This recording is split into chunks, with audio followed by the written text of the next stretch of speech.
매사가 다 그렇습니다만은 생명이 자라려면 양식이 필요합니다. 신앙도 마찬가지입니다. 신앙이 자라려면 양식이 필요합니다. 일단 우리가 육신을 입고 있으니까 살아야 되겠지요. 육신의 생명을 연장하기 위해서 먹어야 됩니다. 우리의 영혼도 마찬가지로 살아있기 위해서는 양식이 필요하고 이 양식을 먹어야 우리의 영이 살게 되는 것입니다.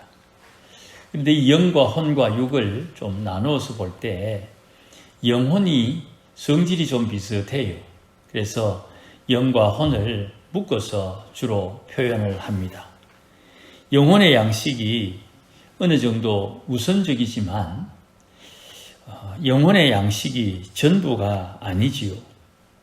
엄밀히 말하면 우리가 육신이 살아있는 동안 우리의 영과 혼의 영혼의 성장이 주어지게 되는 것입니다.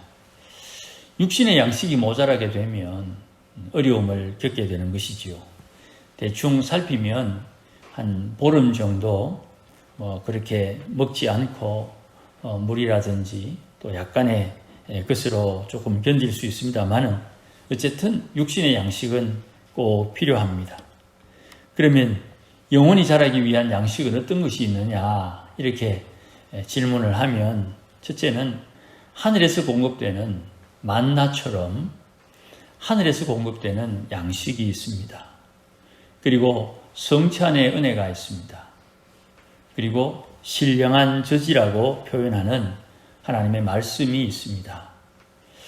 이것 세 개가 다 하나님의 기록된 말씀에 기초하기 때문에 그냥 말씀이 필요하다 이렇게 말씀드리는 게 좋을 것 같습니다. 그런데 특이한 것은 하나님의 말씀은 성령의 영감으로 기록되었기 때문에 말씀을 이해하는 데는 성령의 조명이 필요합니다. 그래서 성령께서 우리에게 밝히 보여주셔야 우리가 그것을 깨달을 수가 있겠는데 이것은 성령을 받은 이가 성령에 의해서 기록된 말씀을 깨닫는 일련의 현상, 어떤 사건을 성령의 조명이다 이렇게 표현할 수 있습니다. 그러니 성령을 받지 않은 사람이 성령으로 기록된 하나님의 말씀을 읽을 때에는 이 말씀의 표면적인 것은 읽고 문법적인 것은 이해하고 의미를 살필 수는 있겠지만 이 말씀이 일으키는 생명 사역은 깨닫기가 어렵고 힘든 것이에요. 그래서 우리가 지난 앞부분의 말씀 믿은 지 때가 오래되었으나 이런 말씀처럼 하나님의 말씀의 초보를 든든히 하지 못하고 말씀의 어리석음이 발생되는 것을 보게 됩니다. 믿은 지 오래되어 시간이 지나면 자연스럽게 믿음이 자라고 신앙이 자라는 것임에도 불구하고 성령으로 기록된 말씀을 성령으로 이해하지 않고 세상의 지식과 경험과 논리와 철학으로 이해하게 되면 거기에 오해가 생기게 되는 것입니다. 가령 우리가 계란말이를 한다고 합시다. 계란 5개를 깨어서 계란말이를 하려고 하는데 4개를 깰 때는 계란이 노랗게 뻗는데 5번째 계란을 깨었더니 상한 계란이 나왔다. 이러면 전부를 다 먹지는 못하는데 좀 아까우니까 그 부분만 좀 드러내어서 나머지라도 아까운 부분을 먹게 되겠지만 어쨌든 상한 계란이 거기에 들어가서 그것을 가지고 요리를 해 계란말이를 하면 그 상한 계란이 들어간 것은 먹지를 못하는 것이지요. 그것처럼 하나님의 말씀은 순결하다. 하나님의 말씀은 순전하기 때문에 거기에 우리의 경험과 우리의 철학, 우리가 알고 있는 지식으로 하나님의 말씀을 이해하는 것은 한계가 있음을 분명히 알아야 되는 것입니다. 그래서 하나님의 말씀을 내가 깨닫는 데에 성령의 역사하심을 기대하는 자세가 우리에게 필요한 겁니다. 하나님을 깨닫고 느끼며 아는 내 영이 자라고 혼이 자라야 되는 것인데, 영이라는 것은 하나님께서 창조한 것이지요. 그런데 혼은 육신에 속한 것입니다. 어려운 말인데 별거 아닙니다. 하나님께서 창조한 혼은 불멸의 존재지만 혼은 육신처럼 반드시 썩어 없어질 것이라는 뜻이에요. 그러니 육신은 죽어도 영은 죽지 않고 육신이 죽듯이 우리의 혼도 소멸하게 되는 것이. 그런데 앞서 말씀드린 것처럼 영과 혼은 성질이 좀 비슷해요. 그래서 영혼이라고 말을 합니다. 이 성질이 비슷하다는 말은 시간과 공간을 초월하는 존재라는 말이에요. 우리의 몸의 그 결과물인 혼이 영처럼 시간과 공간을 초월하는 이런 존재예요. 그런데 이 혼은 육신처럼 소멸될 존재고 영은 불멸의 존재인 것이에요. 그러니 이게 이해되기가 조금 어렵지만 이걸 잘 정리해야 우리 몸에 일어나는 많은 영적인 현상들을 쉽게 이해하고 간파할 수가 있습니다. 이런 하나님의 사람들이 신앙이 자라고 영이 자라는데, 오늘 본문의 말씀에 보니까 이 신앙과 믿음이 자라는 것에 좀 특별한 표현이 있어요. 1절과 2절 말씀입니다. 우리가 그리스도의 도의 초보를 버리고, 갈로로 묶고요, 죽은 행실까지 쭉 지나서 2절 맨 뒤쪽에 가면 완전한 대로 나아갈지니라. 이렇게 읽자 말입니다. 다시 읽습니다. 6장 1절과 2절을 우리가 그리스도의 도의 초보를 버리고 완전한 대로 나아갈지니라. 중간에 읽지 않았던 이 부분은 그리스도 도의 초보가 되는 거예요.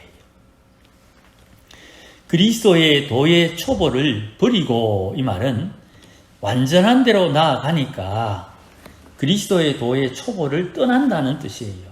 쉽게 이야기하면 우리 마을 앞 버스 정류장에서 버스를 타면 그 삼영리 버스 정류장을 버리고 떠나서 업으로 간다 이 말입니다.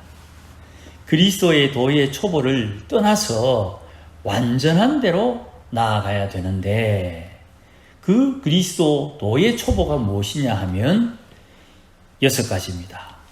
죽은 행실을 회개함과 하나님께 대한 신앙과 세례들과 안수와 죽은 자의 부활과 영원한 심판, 이 6개가 그리스도 도의 초보입니다. 신앙의 초보를 말하는 거예요. 5장 12절에 나오는 하나님 말씀의 초보, 이렇게도 표현할 수가 있는 것입니다. 이러한 교리적인 신비한 것은 그리스도의 도의 초보를 다루는 것이에요.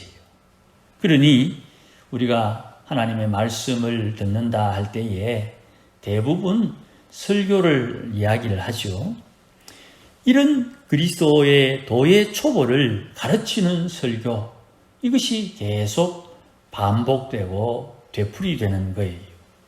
왜냐하면 예수 믿는 이들이 그냥 계속 같이 믿으면 신앙의 연배가 같이 이렇게 상승하게 되지만, 중간에 예수를 처음 믿는 성도가 교회에 들어오게 되면 그들에게 초보를, 기초를 가르쳐야 되기 때문에 반복되는 것이에요.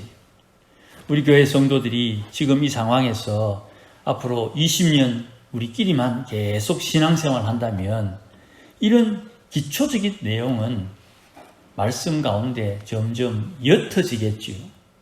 더 신앙에 진보된, 더 신앙에 신령한, 더 신앙의 영적인 일들을 가르치고 교제하고 나누고 이해하고 깨달을 수 있도록 말씀을 가르치고 증거할 것이에요. 그러니 교회는 더 나은 신앙을 갈망하는 이들을 위해서 신앙에 진보된 것도 가르쳐야 되는 것입니다. 그리스도의 도의 초보는 물론이요, 더 완전한 대로 나아갈 수 있도록 필요한 신앙적 지식, 신앙적 깨달음을 공유하고 가르쳐야 되는 것입니다. 그런데 속성들이 말입니다. 알고 있는 것을 되뇌기는 것은 좀 계속 반복되니까 덩하니 여길 때가 있고요. 신령한 것을 쫓다 보면 내가 지금 어디로 가고 있는지 방향과 위치를 놓칠 때가 들어 있어요.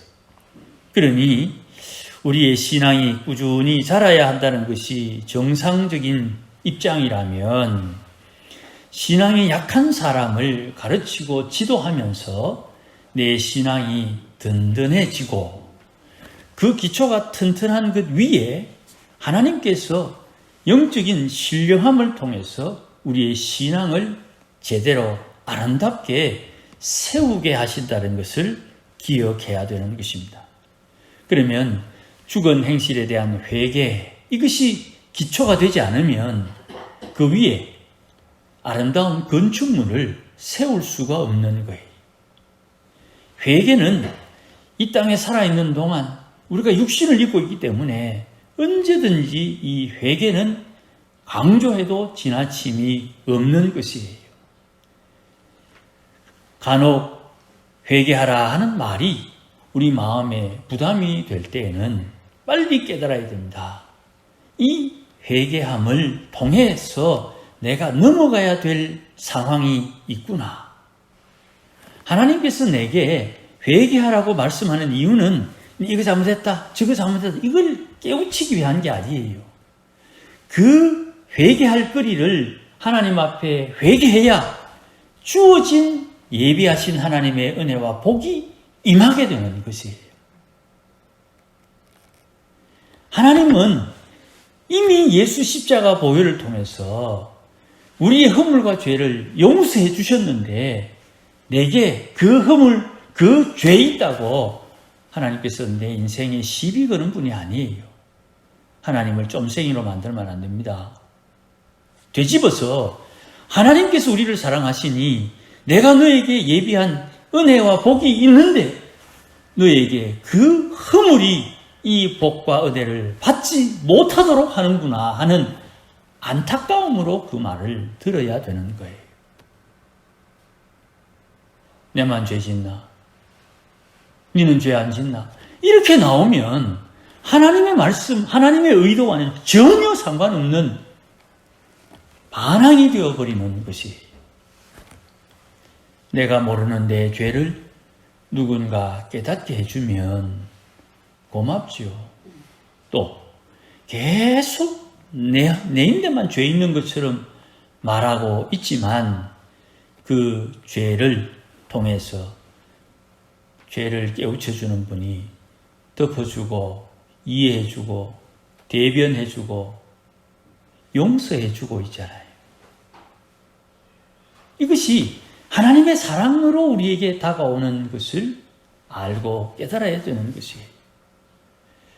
물론 살다 보면 억울할 때도 있고 때로는 무시당한다는 느낌을 받을 때도 있어요. 이것조차도 다 주의 은혜 안에서 이해하거나 해결할 수 있는 큰 신앙의 자세가 우리에게 필요한 것이고, 이를 위해서 목사도 마찬가지고 장로님도 마찬가지일 거예요. 하나님 앞에 기도하면서 이 문제와 맞닥뜨리는 것이에요. 두 번째, 하나님에 대한 신앙도 마찬가지입니다. 우리가 하나님을 섬기는 믿음의 자세는 하나님을 경외하는 자세가 우리에게 만들어져야 되는 거예요. 낯을 쓰다 보면 이가 나갈 때가 있습니다. 그러면 낫을 갈아야지요. 그런데 낫을 함부로 막 간다고 갈립니까? 그게 낫을 많이 갈아본 분들이 가지고 있는 노하우가 있지요. 그것이 잦은 경험을 통해서 자기만이 가지는 느낌, 기술이 생기게 되는 것처럼 하나님에 대한 신앙도 하나님의 은혜를 경험하고 하나님 앞에 돌이키고 회개하고 열심을 품었으나 어긋난 것을 깨달으면서 하나님을 섬기는 법을 제대로 배워가는 것이에요. 세례들 이랬는데 물세례와 성령 세례를 말하는 겁니다. 안수는 머리에 손을 얹고 기도하는 것인데 이 안수하는 행위를 통해서 영적인 어떤 현상들이 일어나는 것을 말합니다. 부활, 영원한 심판, 이런 교훈의 틀을 그리스도의 도의 초보라고 이야기하는 것이고 이것을 기초에 든든히 만들 때 더 완전한 대로 나아갈 수 있는 것이에요.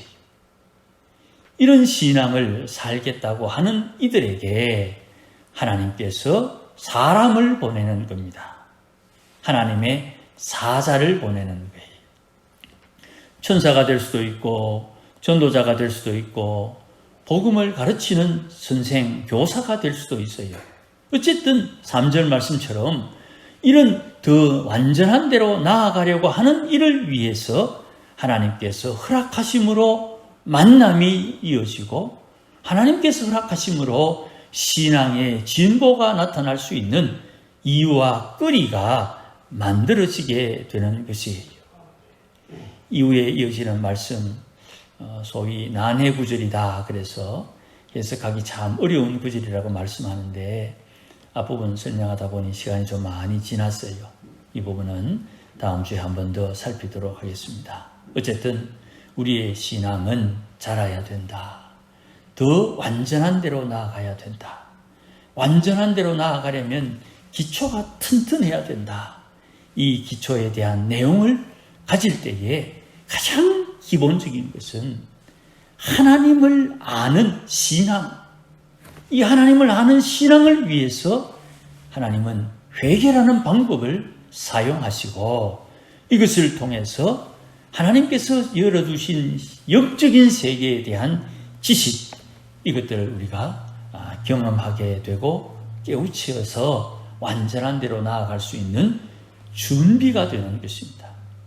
좀 송구하지만 우리의 신앙의 자리가 어쩌면 이 6가지의 문제를 제대로 해결하지 못해서 더 완전한 대로 나아가기가 힘들고 어려울 수가 있는 것이 아무쪼록 신앙생활에 진보가 있어서 믿음이 자라고 신앙이 자라서 하나님께서 예비하신 하늘의 신령함을 깨닫고 이 땅에서 그 하늘의 뜻을 이루며 사는 능력 있는 하나님의 권속들이 되시기를 주의 이름으로 축복합니다. 기도하십시다. 하나님 아버지 고맙습니다. 우리가 주의 말씀을 읽고 듣고 묵상하면서 하나님의 알려주신 신앙의 기초를 튼튼히 할 수 있도록 복을 주시고 우리에게 역사하시는 성령의 역사하심과 오늘도 역사하셔서 우리를 인도하시는 성령의 인도하심을 따라 신앙이 자라고 믿음이 자라 하나님의 일을 넉넉히 감당할 수 있는 친구와 같이 자랄 수 있도록 역사하여 주시옵소서. 날마다 주의 사랑 가운데 거하기를 소원하오니 하나님께서 간섭하여 주시고 인도하여 주시옵소서. 예수님의 이름으로 기도하옵나이다. 아멘. 기도하겠습니다. 우리 주 예수 그리스도의 크신 은혜와 극진하신 하나님의 사랑과 성령님의 충만 위로하심이 오늘도 신앙이 자라고 믿음이 자라 하나님의 일을 감당하며 주님 맡기신 일들 충성스럽게 감당하기를 소원하며 다짐하는 모든 믿음의 권속들 심령 위에, 가정 위에, 일터 위에, 자녀들 위에, 우리 교회 위에 이제로 영원토록 함께 계실지어다. 아멘.